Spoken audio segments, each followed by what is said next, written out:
निशान को सर पर उठाए, ये दिखाता है कि भारत अपने आराध्य, अपने अभिभावक के लिए कितना समर्पित है, कितना आदर है। और यहाँ हम देख रहे हैं कि इस अखाड़े में कई विदेशी सन्यासी भी हैं। अतिथि देवो भवः की परंपरा और वसुधैव कुटुंबकम के सिद्धांत को अपनाने वाला भारत कुंभ में अपने संस्कार, अपनी संस्कृति का भव्य परिचय देता नजर आ रहा है। छत्र हैं, चवर हैं, त्रिशूल हैं, तलवार हैं और ये उत्साह। पहले सुबह का समय है प्रयागराज में, 6:45 बजे का समय हो रहा है।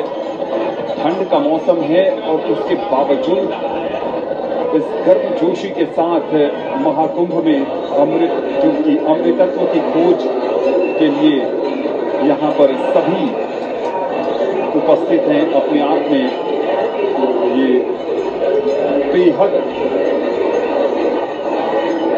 अलौकिक दृश्य आप देख सकते हैं। एक सन्यासी के सर पर कबूतर है। कबूतर जो प्रेम का संदेश देता है, कबूतर जो शांति का संदेश देता है। और दूसरी तरफ महादेव की आराधना है। गंगा यमुना सरस्वती की त्रिवेणी में डुबकी लगाते हुए अपने आराध्य को स्मरण करते ये सन्यासी विश्व कल्याण की मनोकामना करते हैं। समाज में सामाजिक सौहार्द कायम करने की कामना करते हैं। सभी गृहस्थों के जीवन में सुख संतोष कायम रहे उसकी कामना करते हैं। महाकुंभ अपने आप में आत्म अनुशासन का सबसे बड़ा उदाहरण है। करोड़ों की तादाद में जब लोग एक शहर में उपस्थित हो जाएं तो उन्हें मैनेज करना बहुत मुश्किल है। ये तभी संभव है जब आप आत्म अनुशासित हैं। प्रयाग के इस महाकुंभ के बारे में कहा जाए तो इसके 3 आयाम नजर आते हैं। एक धार्मिक श्रद्धा का प्रतीक है, दूसरा ये वैज्ञानिक सटीकता का प्रतीक है और तीसरा ये सामाजिक समरसता का प्रतीक है। और तीनों में ये पवित्र संगम पर नजर आ रहा है। धार्मिक श्रद्धा का प्रमाण ये है कि ये विश्व का सबसे बड़ा आयोजन है जहां तकरीबन 40 करोड़ लोगों के आने का अनुमान है। और हमने देखा कि मकर संक्रांति के अवसर पर जो अमृत स्नान हुआ, जो अमृत स्नान मौनी अमावस्या के दिन हुआ। और देखिए, एक पिता अपने बच्चे को, एक सन्यासी भावी पीढ़ी को जब अपने कंधे पर उठाकर अमृतत्व की खोज के लिए पवित्र जल में डुबकी लगाता है, तो ये भी बताता है कि सनातन की परंपरा कैसे एक पीढ़ी से दूसरे पीढ़ी में आगे बढ़ रही है। क्योंकि यही वो पीढ़ी है आने वाली जो सनातन के मायनों को आगे लेकर जाएगी। और इन सन्यासियों पर पुष्प वर्षा का भी प्रावधान है। इन्हें आदर अभिनंदन, इनका आभार प्रकट किया जा रहा है। और ये साइबेरिया से पक्षी आते हैं। इन पंछियों को कोई नहीं बताता कि कहाँ इनका अगला आश्रय होगा, लेकिन बस ये खींचे चले आते हैं। ऐसा लगता है कि मानो गंगा जी ने इन्हें भी आवाज दी है और ये यहाँ तक 7 समंदर पार की यात्रा कर आते हैं। कुंभ की चाह में या बस गंगा जी के आमंत्रण पर, इस बात में जितना रिसर्च हो वो कम ही पड़ेगा।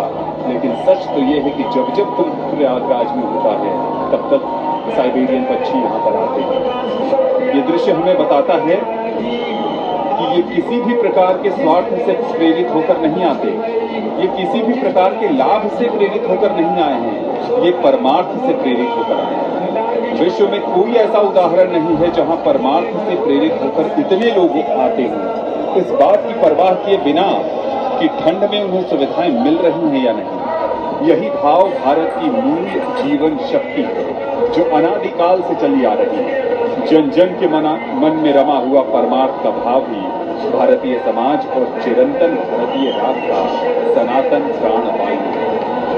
और ये पुष्प वर्षा, आकाश से पुष्प वर्षा हो रही है और पुष्प वर्षा उन पर हो रही है जो परमार्थ के लिए यहाँ आए हैं, जो विश्व कल्याण के लिए यहाँ आए हैं, जिन्होंने अपना पूरा जीवन विश्व कल्याण और समाज कल्याण के लिए लगा दिया, जो तप करते हैं, आराधना करते हैं, तपस्या करते हैं, साधना करते हैं, खुद को कष्ट में डालते हैं, सिर्फ बस इसलिए कि सनातन धर्म हमारा अक्षुण्ण बना रहे, सनातन धर्म लगातार आगे बढ़ता रहे और सनातन के मार्ग में कभी कोई अवरोध न आए। ये बहुत ही विहंगम नजारा। ये हमारे नागा सन्यासी जैसे हमारा देव तत्व इस ब्रह्मांड को धारण किए हुए है।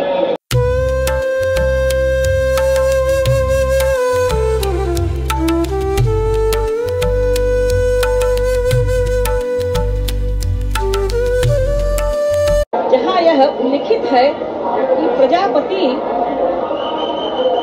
आदि सृष्टिकर्ताओं का यज्ञ जो यज्ञ किया उसमें साध्याः ऋषयस्य यानी सृष्टि के पूर्व जो साध्य और ऋषि थे उन्होंने देवों से यज्ञ का आयोजन किया। तो ये हमारे नागा सन्यासी की परंपरा हम यदि ले जाएं तो सृष्टि के पूर्व से ही, इसलिए यह हमारी सनातन परंपरा है। इसे हम आज की भगवत पाद ने, आचार्य शंकर ने पूरे भारत का भ्रमण किया और 8 वर्ष की आयु में जो उन्होंने अपने समस्त ग्रंथों को पी लिया, उसी के माध्यम से जब उन्होंने 4 मठों की स्थापना की तो उसमें चारों वेदों को स्थापित किया। वेद तो एक ही है, पर उन्होंने अपनी अंतः चेतना में जिस तत्व का चिंतन किया होगा उसके माध्यम से उन्होंने 4 मठों की स्थापना की। उन्हें उन मठों में भी आचार्य के रूप में स्थापित किया। भगवत पाद तात्पर्य पुरुष सूक्त में जो बताया गया वह अग्नि तथा सूर्य है, और सूर्य भी और विश्व क्या है? अश्वत्थ है। विश्व अश्वत्थ है और अश्व क्या है? अग्नि और सूर्य का प्रतीक है। अर्थात इसलिए कहा जाता है कि विश्व अग्नि रूप अश्व पर प्रतिष्ठित है। स्वयं प्रजापति ही वह अग्नि है और प्रजापति यानी वह परम तत्व ही अग्नि है और उस पर यह विश्व प्रतिष्ठित है। तो यहाँ जो अक्षयवट वृक्ष है वह विश्व का प्रतीक। प्रयाग की महत्व पर लगातार हम चर्चा कर रहे हैं और जो नए साधक, जो नए सन्यासी जुड़े हैं जूना अखाड़ा में, उनके लिए ये किसी गौरव की अनुभूति से कम नहीं है। ये देखिए, ये भारतीय सनातन परंपरा के वो रक्षक हैं, वो वट वृक्ष हैं। अक्षय वट की चर्चा कर रही थी, कम नहीं है। ये देखिए, ये भारतीय सनातन परंपरा के वो रक्षक हैं, वो वट वृक्ष हैं। अक्षय वट की चर्चा कर रही थी उषा जी, और सनातन के अक्षय वट ये हैं। उम्र कई दशकों को पार कर चुकी है और कई दशकों के अनुभव और तकरीबन 70-80 वसंत देख चुके जब ऐसे सन्यासी कुंभ में आते हैं तो उनका समर्पण नजर आता है। उनकी जिज्ञासा अब भी कुछ नया जानने को, अपने अनुभव से युवा पीढ़ी को बहुत कुछ देने को नजर आती है। और यही एक पीढ़ी से दूसरे पीढ़ी को दिया जाने वाला ज्ञान है। न जाने कब से कुंभ का आयोजन हो रहा है। चीनी यात्री हिंसान ने अपनी यात्रा वृत्तांत में इसका उल्लेख किया है कि हर्षवर्धन काल में इसी ढंग के आयोजन होते थे। गोस्वामी तुलसीदास जी ने भी रामचरितमानस में अलग अलग प्रसंगों में लिखा है, भले ही उन्होंने कुंभ शब्द का जिक्र न किया हो। और इन सदियों से चली आ रही परंपराओं को ऐसे ही वटवृक्ष रूपी संत आगे लेकर जाते हैं। ये जटाएं हमें बताती हैं कि इन जटाओं की लंबाई में कितना इन्होंने त्याग किया है, कितनी तपस्या की है, कितनी आराधना की है, और साथ ही साथ एक लंबा सफर तय किया है सनातन की रक्षा के लिए। दूसरी तरफ इस पिक्चर फ्रेम में आपको युवा पीढ़ी भी नजर आ रही होगी। विदेशों से आए युवा हैं, भारत के युवा हैं, जिन्हें सनातन अपनी ओर आकर्षित कर रहा है। यानी ये कुंभ युवा और अभिभावक दोनों का मिलन है। अभिभावक इसलिए चूंकि ये संत हमें मार्गदर्शन प्रदान करते हैं। ये संत हमें जीवन जीने की सीख देते हैं। ये संत हमें अपने लक्ष्यों को नीति नियम के तहत रहकर कैसे हासिल करना है उसके बारे में बताते हैं। ये अपने आप में बेहद खास अवसर है। बसंत पंचमी का दिन है। पौराणिक मान्यताओं को मानते हैं, आपको धार्मिक आख्यानों में विश्वास है, तो देवी देवता भी इंतजार करते हैं इस अमृत स्नान का।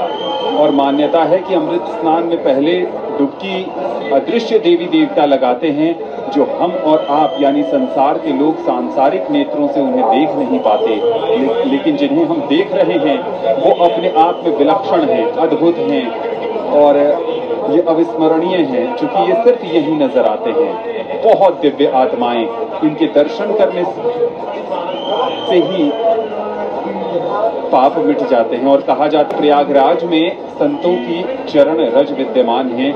और ये भी मान्यता है कि जब तक ईश्वर किसी को प्रभु धाम पर नहीं बुलाते हैं वो आ नहीं सकता।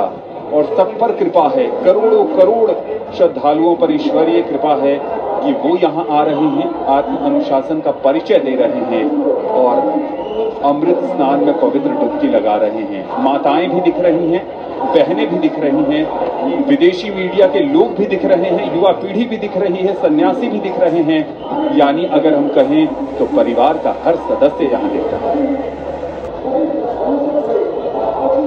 आज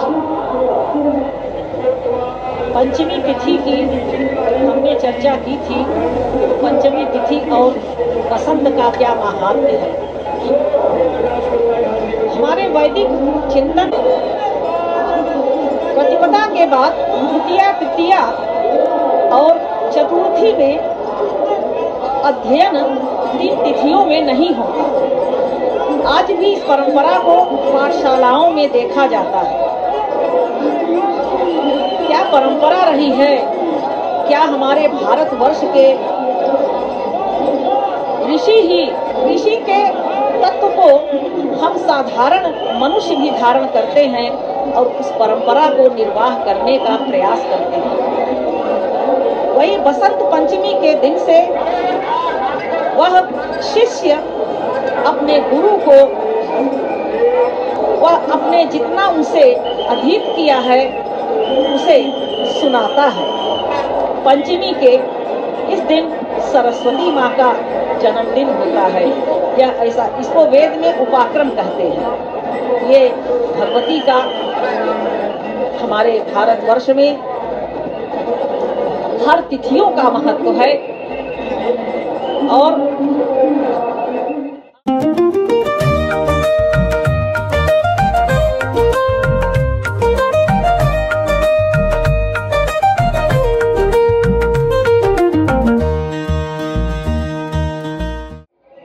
बात जारी रखिएगा, लेकिन ये विहंगम दृश्य देखिए, सूर्य देवता भी अब यहाँ पर अवतरित हो गए हैं और मानो ये हम सबको आशीर्वाद दे रहे हैं कि किस तरह संगम की पवित्र जलधारा पर जब सूर्य की लालिमा ये गिर रही है। जो आपने जो दृश्य देखा, यही दृश्य भगवती अरुणा का है।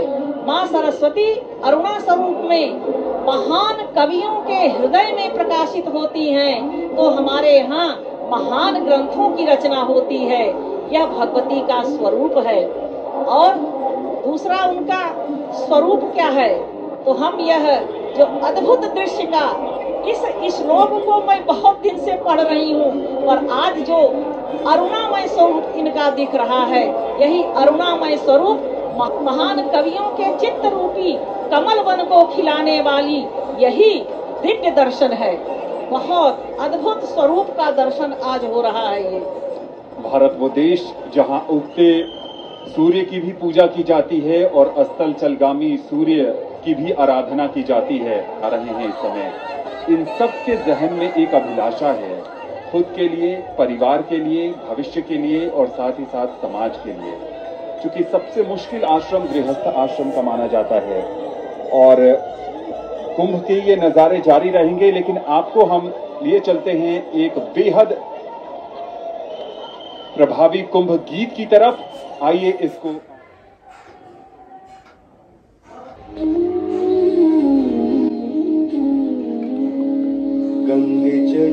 चैव गोदावरी सरस्वती नर्मदे सिन्धु कावेरी जलेऽस्मिन् सन्निधिं कुरु।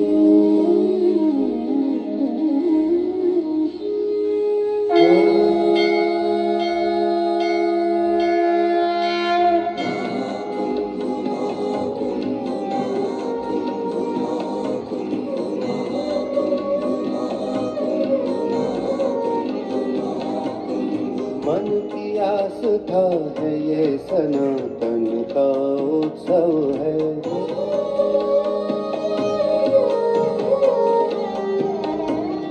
मन की आस्था है ये सनातन का उत्सव है। सबकी आस्था है ये सनातन का उत्सव है। विश्व का प्रथम है पुरातन ये उत्सव है। विश्व का प्रथम है पुरातन ये उत्सव है। सबकी आस्था है ये सनातन का उत्सव है। आध्यात्मिक शुद्धि मोक्ष धर्म का सम्मान है। इस त्रिवेणी तट पे राजा रंग सब समान है।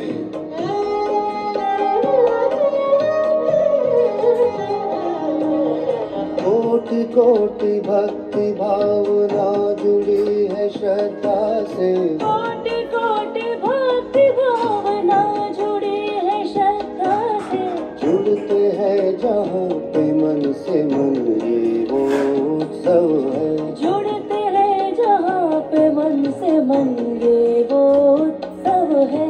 मन की आस्था है ये सनातन का उत्सव है। सबकी आस्था है ये सनातन का उत्सव है। जाति पाति रंग रूप चाहे सब अनेक हैं। भक्ति राह के पथिक यहाँ पे सारे एक हैं।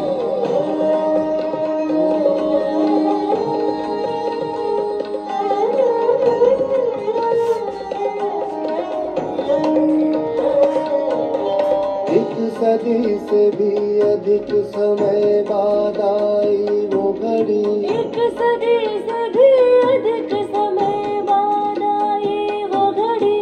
जाकी राह तकते सब नयन ये वो उत्सव है। जाके राह तकते सब नयन ये वो उत्सव है। मन की आस्था है ये सनातन का उत्सव है। सबकी आस्था है ये सनातन का उत्सव है।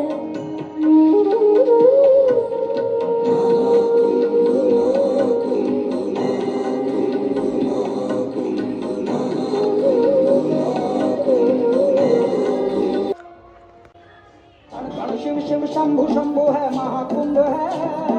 महाकुंभ है महाकुंभ है महाकुंभ है।